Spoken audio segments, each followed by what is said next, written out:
Okay, balik po tayo. There's a text from 0920-902-6202 from Huwidim of Paranaque. Is the poor quality of legislation today a reflection of the quality of legislators elected? I suppose you can make you can draw an inference na kung pangit ang legislation, sino mga nagpasa nun? So there is a correlation, di ba? A correlation. Now, exactly, but does that condemn every single congressman? No. It does not. No. But it does say that. Okay. Ito naman from 0915-520-6161 from Perry of Paranaque. What about the right to reply? Ano na po ang status ng bill na ito sa Kongreso? Di ba yun ang gusto ipasok nila sa FOI? Yes. Congressman Rudy Antonino wanted to insert a section on a right to reply dahil nakikita nga nila na very popular yung FOI. Isasakay na nila ito. Pero we've got an opinion sa legislative legal officer na bawal ipagsama ang dalawang subject matter sa isang batas. Oo, kailangan isang subject lang, yes. Hindi pwedeng isama yon. Yes. But even the question of this right of reply, I think sometimes emotionally there seems to be a basis kasi napakabilis ng maraming media natin na maglabas ng negative information, many times planted din ng mga kalaban ng kung sino mang politiko, na ang tingin ng tao, totoo, no? Yes. So, many of them say, hindi man nila naintindihan ang nangyayari. Well, then, magpaliwanag ka na lang. Ang pinag-aawayan ngayon po dito, I think there is a basis that to say na dapat bigyan ng pagkakataon.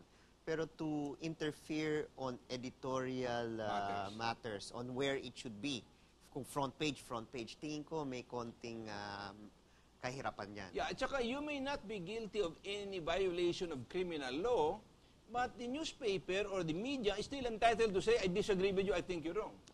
Tama po yan. And nobody ought to be able to call you to account for that because that is your personal opinion. Yes. Or the opinion of the newspaper or the media, they can do that. But they have to always, in questions of ethics and fairness, they try to put the other side also. Okay, but there then is the KBP, and you can then make a complaint to the KBP if you think a newspaper has been unfair. That is true. That's happening, for example, in That is England. true. They have a media affairs bureau there where you can lodge the complaint if any newspaper or television has been unfair. That's true. This is the reason why I think the media should also come up and step up and show what they have done to police their own ranks. Dahil ang pagtingin po ng mga congressman hindi nagagawa yun eh. Yun yung isa sa mga... You know, Kairin, I agree with you because there is too much talk about envelopmental journalism. And we think that the KBP has been remiss in policing its own ranks. Yes. So I think there is room for much improvement in that area. Yes. If the KBP can be given a little bit of substance. Yes. From 0919-221-2562 from Edon of Antipola. Ito yung personal, Kairin, ha? Yes. Bakit po kayo nagbitiw sa senatorial candidate as a senatorial candidate of the Liberal Party? Will you consider running for a seat in the Senate in 2016? Well, I sacrificed myself, no? I decided not to run. Masyado marami talagang aplikante. And kung di mo talaga mababawasan yan, napakadami talagang gusto maging senador dito because they think they are ready. Well, totoo po yan. At gusto nga natin mapalapad yung sumasama sa programa o naniniwala sa mga pinaglalaban ng ating Pangulo. Ngayon, sa usapin ng 2016, sa tingin naman natin talaga yung mga koalisyon na itayo ngayong darating sa 2013 elections. Pag 2016, may kanya-kanyang mga manok yan. Hindi na pwedeng sama-sama ulit. Tingin ko walang coalition na mabubuo dyan. So, magkakaroon ng mas maluwag na puwang. You have not reached your mandatory third term. No, I'm on my third term. You are in your third term. Yes. So, after 2013, wala ka na sa Kongreso? Wala na. Are you running for a local office? No, I'm not. You're not. Oh, thank God you are not an ambitious person. And that good sense runs ahead of you rather than your ambition.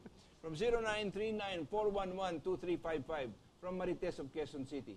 Kong Erin, what is your take on the reproductive health bill? Are you for or against it? Well, first of all, we don't know what the final bill will... Meron the compromise version. There's a compromise version. Maybe what is meaning is the way it is written now. The way it's written now... Am I putting you in a spot? No, I'm not afraid to answer that. There are some provisions that need to be amended. Oh. But in the general principle of informed choice, I'm in favor of the bill. So in other words, I'd like the couple or whoever, partners, whatever they're called, no, to have all the information they have, but leave it up to them after they receive the information to make the decision without any imposition. Ang tanong ko dito kasi, I find it very, very unusual that the reproductive health bill is being made to look as though it were pro-abortion, which is not true. It's not true. Because there is a specific statute that is anti-abortion. Yes. That criminalizes abortion. Under the revised penal so code. you cannot pass a bill that goes against the criminal provisions of the abortion And law. not only that, even in the reproductive health bill, there is an affirmation that abortion is a crime. Well, then I don't understand why some groups are trying to mess around with the definitions and the arguments by calling the reproductive health bill Anti-abortion. And pro-abortion. I once had a call here, a text that was sent to the program when we were discussing the reproductive health bill. Kung yan, after the reproductive health bill, magkakaroon ng pro-abortion, magkakaroon ng pro-gay marriage. What's that got to do with the reproductive health bill? I'm not too sure because I understand what kind of logic is being used. Yes. Yung bang argument, it's trying to foist fear in the minds of people for an issue that is not even being discussed. considered. Yes. So, well, we'll see. We'll see. The House leadership is intending to have a vote, which is good. I'd want this settled, and then so that next Congress we can move on to other. Kanya lang, problema natin Senado. Well, I think the pronouncements of some leaders in the Senate is they want to have a vote before the campaign period starts. Kami po, the Speaker wants to have a vote before Christmas break. Before Christmas break, yun. Well, hallelujah. If you can get those things through, and then if we can hope to get the freedom of information in through, or we can then have a final resolution on the cybercrime law from the Supreme Court. Yes. When does their 120-day injunction end? It ends sometime end of January. End of January. Yes. Okay, pero umpisa na ang kampanya ron, no? O hindi pa? Hindi pa. No? Hindi pa. So, I don't think Congress will be able to pass an amendment. I'd rather that they should not. No, but if it's declared unconstitutional, there is no need for There's an no amendment. need. That's what I'm saying. There's no need for amendment. So let's wait for this decision of the Supreme Court to come out with regard to the specific question sections. Okay. All right. From 0916-736-1553, again from EDC of Pasay. Kong Erin, last term ka na pala. Paano kung hindi pa rin mapasa ang FOI bill by 2013? Wala nang makikipaglaban ito sa Kongreso. Well, alam mo no, Kareye, itong FOI mas matanda sa akin sa Kongreso. As a matter of fact, 14 na taon na yan. No? Pumasok ako sa Kongreso noong 2004, nandun na yon. I took the cudgels on my second term because I didn't want during my first term I would rock the boat too much because meron naman mga authors dati. So during my second term, dun natin naitulak to the very end, no? Na-approve sa House, na-approve sa Senate, na-approve ng BICAM, bumalik sa Senate, ratified. Pagbalik sa House, dun kami ng disgrasya during the term of Speaker Boy Nograles and I remember what happened there when he adjourned the House illegally. Yes. And we had a quorum. Yeah, you had a They quorum. just declared that we did not have a quorum. Sometimes I cannot begin to understand how public officials can lie and act that way. That's why it's sad. Well, to answer the question kung anong mangyari po, meron pong mga magpapatuloy naman po. It does not end with me. This bill will continue and there will be congressmen who would continue to At saka maybe because you are, but then you would be a former congressman. But if you are in the private sector, you can then voice your opinions much more vocally without being concerned about who is necessarily going to be hurt. And what you can do is call a spade a dirty shovel. Yes. When you see that people are deliberately trying to hide behind. And since now you know how the Congress operates and you are quite familiar with it, and nandun ka na nga, niloloko ka pa eh. siguro you will be able to call public attention to it more and more. Yes. Where if you were in Congress, you would think twice and three times before you go and hit somebody for obstructionism. Yes. Di ba? So I would think that you're going to be a much busier man when you are not in the halls of Congress. Well, we'll see. I hope so.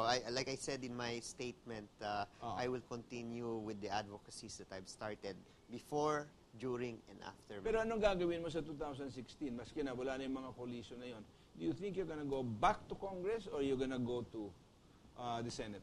Well, I'd like to try my luck in the Senate. No? So that is a possibility. And we'll see. We'll see what happens in the next 3 years. Okay. Alam nyo, Ka-Erin, so we've tackled basically the cybercrime law. We've talked about the freedom of information. What about, anong take mo naman dito sa framework agreement na pasa between the MILF and the GRP? Well, ako, para sa akin, ito'y isang hakbang forward, no? Paharap. Makakatulong ito sa pagdala ng kapayapaan sa Mindanao, bagamat ito ay framework pa lamang. Tinanong nga sa akin ng ating mga kaibigan sa media, anong ibig sabihin nito? Simple lang po.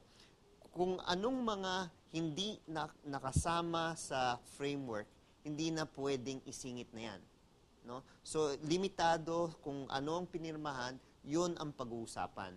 And this will have to go through a process which even the MILF agrees, that they will agree that this has to go through Congress. This has to go through a plebiscite. But let me ask you a question.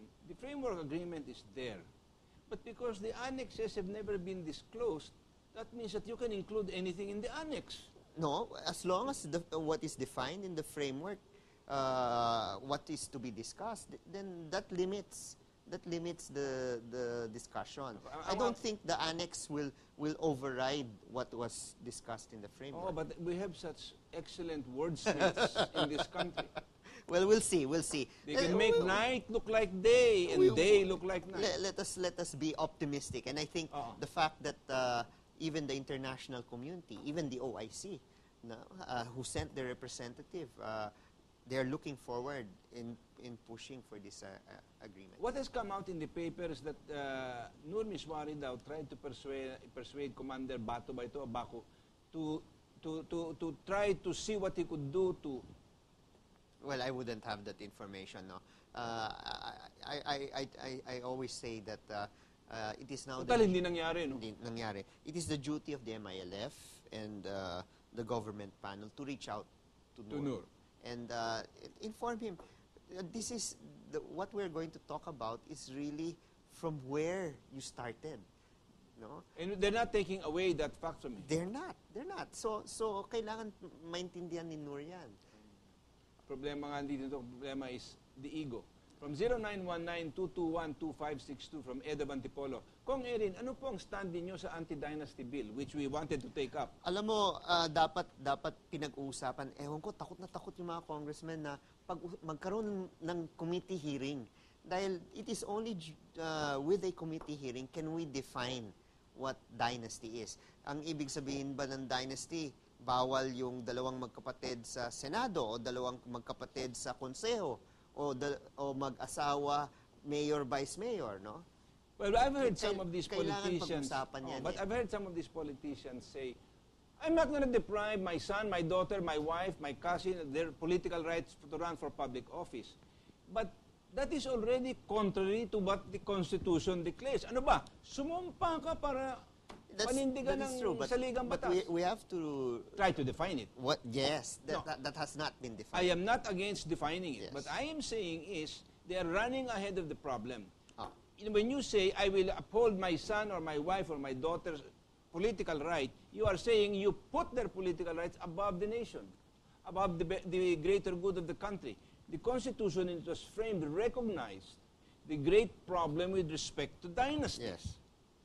Now, that's why they wanted to leave it to Congress, which of course may have been ill-advised, to try and come up with a workable definition that serves the interests of the country. You know, there's this other school of thought, Kare, na nagsasabi rin, one of the reasons why nag-proliferate ang dynasties is because of term limits.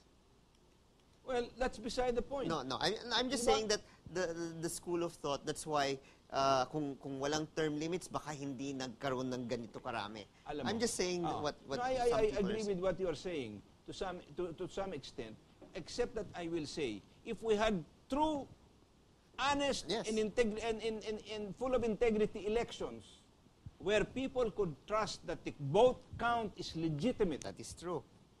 I would say that term limits are not necessary. Yes. Because sabi nga nila, one term is too much for a bad Yes. official, and 10 terms is not enough for a really good, Good official. Yes. Diba? That's So, recognizing that, still, I would have to say that people get older.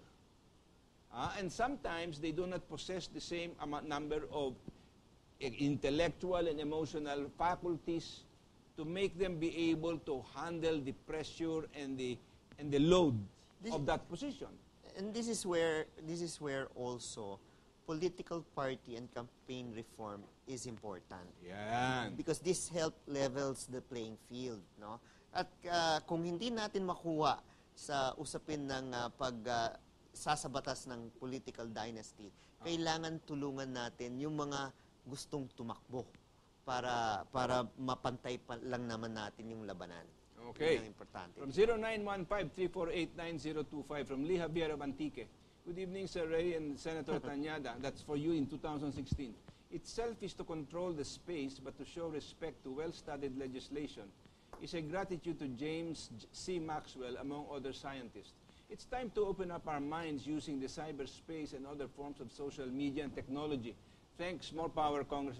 And not to restrict this new technology, but let it flower, let it grow. Yes. As a matter of fact, Ray, when the issue of cyberbullying also came out, they asked my opinion. If you can't take Twitter, get out of Twitter. Yeah. It's as simple as that. Diba? You join it, you have to expect all words that will be said there. If it's against you, then just take it. It will help you. Part of the landscape. It's part of the landscape. Bakit ka naman magkakaroon ng napakanipis na balat? And this is where kailangan dito, di ba sabi nila sa politika, ang mapikon talo eh. Yes. So, wag mapikon ang mga public official if some people disagree with them. You can't please everybody You can't please anyway. everybody. Diba? There are always going to be somebody who will say, wala ko lang kwenta ito. Whether meron silang batayan o base para sabihin yun o wala. Karapatan yan. Karapatan niyang isipin ganun eh. And if you realize that you cannot control it, because iniisip nila, kung hindi maganda iniisip mo, wag mo nalang i-broadcast. Yeah. Yun, tatamaan mo ngayon lahat the ability of freedom of expression, di ba? Ngayon, from 0915-520-6161, Perry of Parañaque. Sana maipasa na ang FOI bill. It's been almost 20 years. How can there be real transparency in governance kung patuloy nating babaliwalain ito? Now, the question that is going to come up, is it costing the President political capital to push this bill? Because we know that the ones that are really opposing it are the LGUs. And the elections in 2013, to some extent, no matter how the President endorses, will be dependent on whether his lieutenants down the line are able to really push the candidates he wants to have elected. I don't think it will cost too much political capital because, as a matter of fact, the campaign of Secretary Robredo when he was DILG, yung seal of good housekeeping, is slowly transforming the LGUs in trying to get into the minimum requirements of good governance, accountability, and transparency. And so sabi nga po namin, but it's a gargantuan task. Oh yes, and what happened was, even if it was difficult, no, slowly naumpisahan at may sumusunod naman. May carrot and stick ng konti pero sumusunod. And para sa akin, kung later on magawa na at sumunod yung buong bansa dito, then yung FOI madali na rin yan eh. Ang sinasabi nga po namin kailangan ma-institutionalize. Dahil one of the arguments that I always hear from fellow congressmen, malinis naman si Pangulo, no? Nandiyan naman si Secretary Jesse dati, nandiyan si Secretary Butch, no? Bottom-up budgeting, transparent. Sabi ko, hindi naman mananatiling habang buhay Pangulo si Pangulong Noynoy. Si Secretary Butch, mawawala What about sa the withholding of a pork barrel from people who are not within the administration? Well, I will say that I was also a victim of that. No? To be honest, I was a victim of that. Mahirap pa nga sa akin. First term ko pa lang eh. No? Ayaw mo na bigyan ng pork barrel. Biktima na ako doon. Pero not naman as many as before. They're just pinpointed. But it should not happen at all. Well, that's decisions of the leadership, and That's not discretionary. I'm sorry. It's illegal for them to withhold. I know. But what the leadership is doing is that they're still sending those projects, no, but not making it pass through the congressman. Hindi tama yun. Otherwise, then remove the pork barrel law for everybody. Well, You've got to be fair. You cannot apply one set of standards for some and then another set for others. That is not the matuwid na daan. Ako, ang position ko sa pork barrel right now is if there is a better way in making or distributing resources equitably, no, then we can do away with pork barrel. Dahil, let's face it, it's still also unfair that fifth-class municipalities get even smaller shares, no? So the congressmen are there to make puno, no? Pinupunuan lang yung pagkukulang, pero still kulang pa rin yan.